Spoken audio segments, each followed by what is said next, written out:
Good morning दोस्तों। आज मेरा थर्ड सेशन है और हम द हिंदू के वोकेबलरी सेक्शन में 10 मोस्ट इंपॉर्टेंट वर्ड, उनके मीनिंग्स, एग्जाम्पल सेंटेंस और सबसे ज़्यादा ज़रूरी उन मीनिंग्स को लॉन्ग टर्म तक याद रखने का तरीका देखेंगे।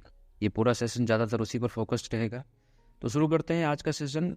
पूरे सेशन में 10 शब्द होंगे, उस शब्द से जुड़े 4 ऑप्शंस होंगे और आपको सही मीनिंग वाला शब्द सोचना होगा उन चारों ऑप्शंस में।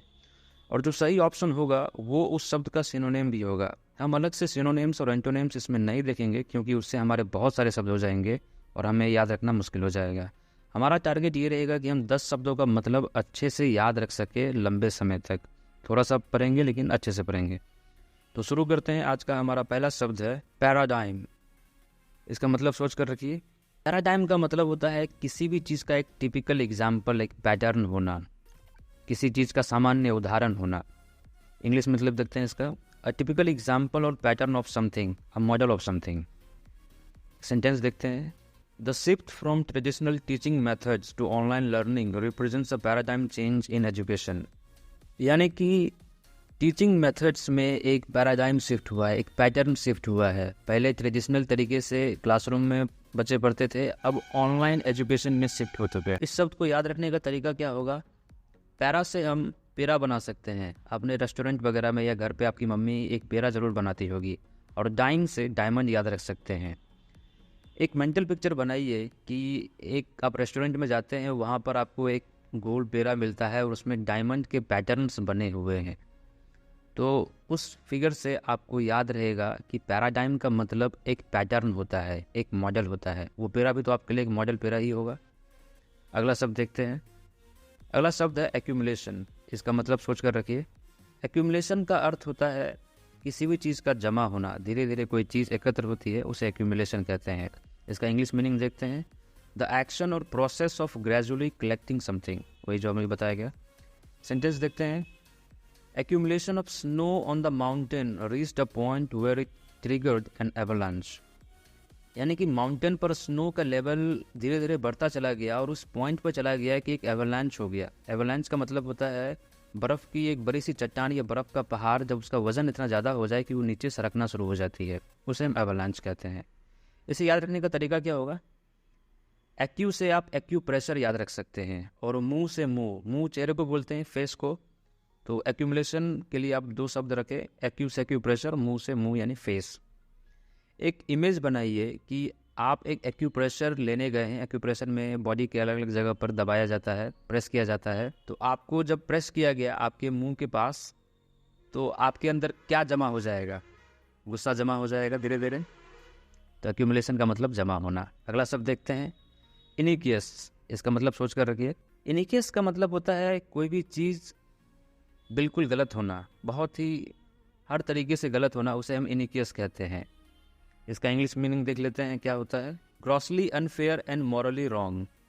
ग्रॉसली का मतलब पूरी तरीके से गलत होना, मतलब पूरी तरीके से। अनफेयर का मतलब गलत होना। एग्जाम्पल देखते हैं।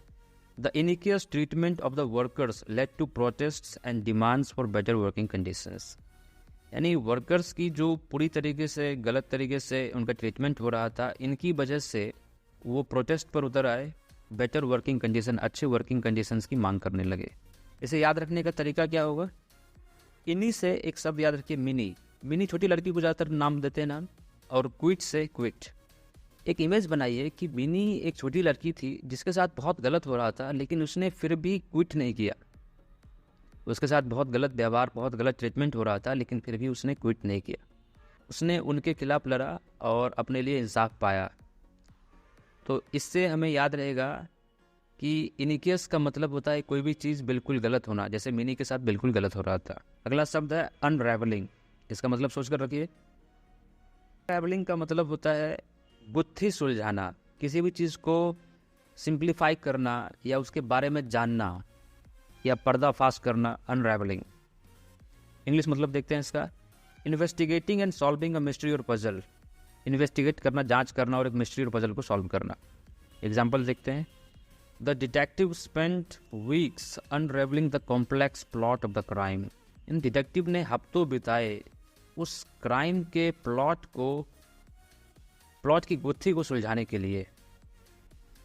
इसे याद कैसे रखें?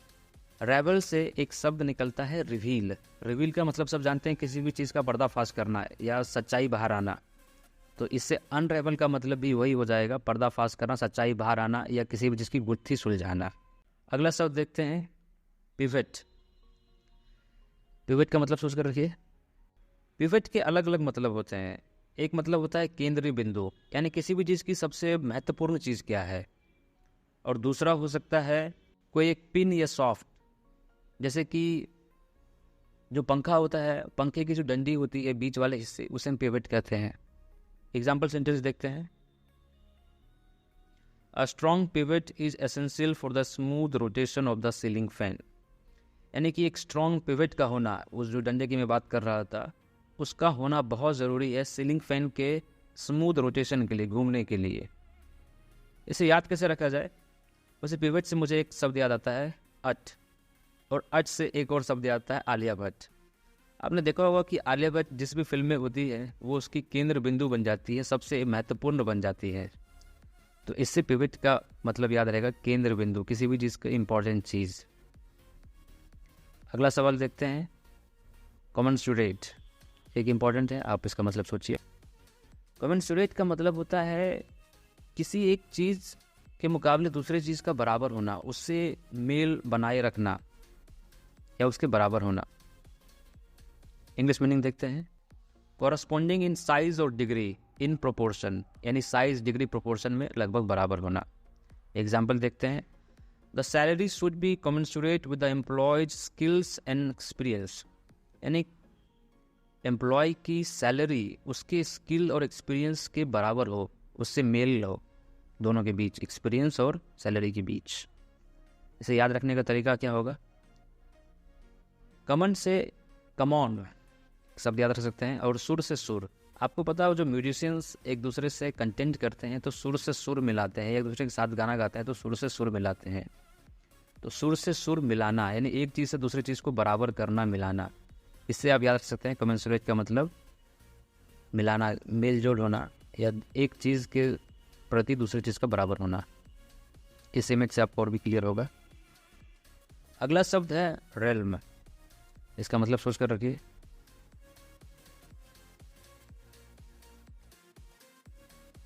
रेल्म का मतलब होता है कोई एक क्षेत्र, कोई एक टेरिटरी, किसी का प्रभाव क्षेत्र। इंग्लिश मीनिंग देखते हैं। अ फील्ड और डोमेन ऑफ एक्टिविटी और इन्फ्लुएंस, वही जो बताया गया। एग्जाम्पल सेंटेंस क्या होगा? The artist excelled in the realm of abstract painting. यानी जो कलाकार थे वो बहुत ही बेहतरीन थे एब्स्ट्रैक्ट पेंटिंग में। एब्स्ट्रैक्ट पेंटिंग वो पेंटिंग होती है जिसका कोई थीम नहीं होता, वो बिना किसी थीम के बनाई जाती है, उसे एब्स्ट्रैक्ट पेंटिंग कहते हैं। इसे याद रखने का तरीका क्या होगा? रैली से आप एक शब्द याद रख सकते हैं, रैली। रैली किसी एक चुनाव क्षेत्र में किया जाता है जहां आपका दबदबा हो, आपका इन्फ्लुएंस हो, आपका प्रभाव क्षेत्र हो। तो इससे रैलम का मतलब आप प्रभाव क्षेत्र याद रख सकते हैं। इस इमेज से आपको और भी क्लियर हो जाएगा। अगला शब्द है अनलिश। इसका मतलब सोचकर रखिए। अनलिश का मतलब होता है किसी भी चीज़ को छुटकारा दे देना, रिलीज कर देना, फ्री कर देना। इंग्लिश मीनिंग देखते हैं इसका। Release or cause to be released from a restraint. Restraint मतलब वही एक तरह का बंधन। एग्जाम्पल देखते हैं। The coach encourage the team to unleash their full potential during the match. यानी कोच ने अपनी टीम को इनकरेज किया, प्रोत्साहित किया कि मैच के दौरान अपनी पूरी पोटेंशियल को रिलीज कर दे, बंधन मुक्त कर दे। इसे याद रखने का तरीका क्या होगा? अन का मतलब इंग्लिश में उल्टा होता है, किसी भी चीज़ का उल्टा हमें बनाना हो तो अन बना देते हैं या अन लगा देते हैं शुरू में। लीज से एक शब्द आता है लीज। लीज का मतलब किसी भी चीज़ को गिरवी रखना। तो अन लीज का मतलब क्या हुआ? किसी भी चीज़ को छुरा लेना। तो इससे अनलीज का मतलब होना, मतलब समझ आएगा, किसी भी चीज़ को छुरा लेना या रिलीज कर देना। इस इमेज से आपको और भी क्लियर हो जाएगा। इस इमेज में इस इंसान ने अपने इस घर को लीज पर से छुड़वा लिया है। अगला शब्द देखते हैं टेम्पोरल। इसका मतलब सोचकर रखिए, इंपॉर्टेंट शब्द है। टेम्पोरल शब्द का मतलब होता है कोई भी चीज़ जो समय से जुड़ी हुई हो। जैसे हम कहते हैं कि सीज़न जो है वो टेम्पोरल इन नेचर होते हैं, यानी जो ऋतुएं होते हैं, जो सीज़न होती है वो टेम्पोरल होती है, यानी समय के साथ बदलती रहती है। जो भी चीज़ समय से जुड़ी हो उसे टेम्पोरल कहते हैं, टाइम से रिलेट किया हुआ। एग्जाम्पल देखते हैं। The temporal aspects of the project need careful consideration to ensure timely completion. यानी प्रोजेक्ट के टेम्पोरल एस्पेक्ट यानी टेम्पोरल से जुड़ी चीज़ों को जानना समझना बहुत ज़रूरी है, केयरफुली कंसिडर करना ज़रूरी है, ताकि हम उसे टाइमली प्रोजेक्ट को कंप्लीट कर पाए। इस शब्द का मतलब कैसे याद रखेंगे? टेम्पोरल में एक है शब्द है टेम्प, और टेम्प से टेम्परेचर हमें याद आता है। और आप सोचिए टेम्परेचर क्या समय के साथ बदलता रहता है? कि टेम्परेचर समय से बहुत ज़्यादा जुड़ा हुआ है। सुबह को टेम्परेचर अलग है, शाम को अलग है, गर्मी में अलग है, ठंड में अलग है, इंडिया में अलग है, अमेरिका में अलग है। तो इससे टेम्पोरल का मतलब समय से जुड़ा हुआ याद रहेगा। टेम्पोरल से टेम्परेचर, और टेम्परेचर समय से जुड़ा हुआ है, तो टेम्पोरल का मतलब कोई भी चीज़ समय से जुड़ी हुई। इस इमेज में देखिए, गर्मी का समय है, इन्हें बहुत पसीना आ रहा है। अगला शब्द है सेरेंडिपिटी। ये बहुत इंपॉर्टेंट शब्द है, इसका मतलब सोच कर रखिए। सेरेंडिपिटी का मतलब है इत्तेफाक से, अच्छे लक, फॉर्च्यून के कारण आपको किसी चीज़ का मिल जाना, या किसी एक नई चीज़ का आविष्कार हो जाना, या कोई भी एक अच्छी चीज़ होना लक से, उसे कहते हैं सेरेंडिपिटी। इंग्लिश में मीनिंग देखते हैं। The occurrence and development of events by chance in a happy और बेनिफिशियल वे।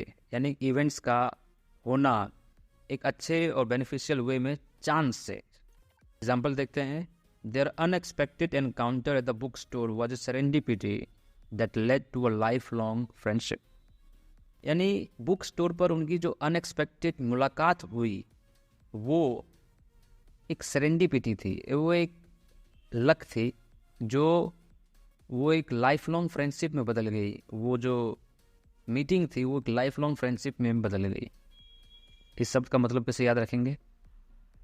सिरेन से, सिरेन आप याद रख सकते हैं। सिरेन का मतलब कोई भी चीज़ बहुत शांत होते हैं। डीपी से, अब डीपी हम सब डीपी लेते हैं, और पीटी से पीटी हमने स्कूल में जरूर किया होगा। तो इन तीनों शब्दों का मतलब रख के हम कैसे याद रखेंगे? एक मेंटल इमेज बनाइए कि एक पीटी ग्राउंड में आप हैं और एक बच्चा डीपी ले रहा है, और पीटी सर ने देख लिया। पीटी सर गए और उसे बहुत डांटने लगे।